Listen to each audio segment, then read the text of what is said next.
教えて、やさめ先生。こんにちは、やさめです。このやさめトークでは、私の日常を話します。日本語と英語の字幕があります。リスニングの練習のために聞いてみてくださいね。もう8月になりました。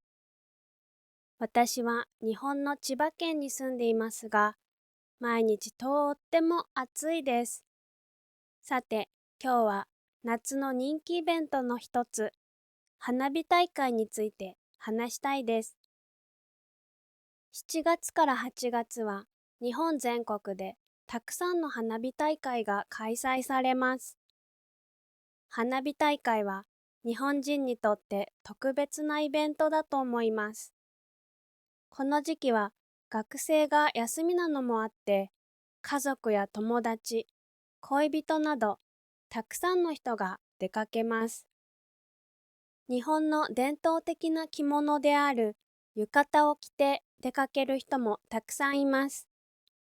日本のほとんどの人は普段は着物を着ませんが、夏のお祭りの時は着るのを楽しんでいます。花火大会は大抵川や海沿いで開催されます。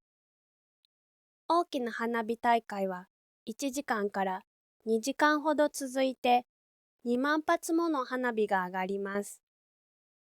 花火はユニークなデザインや演出があって最高です。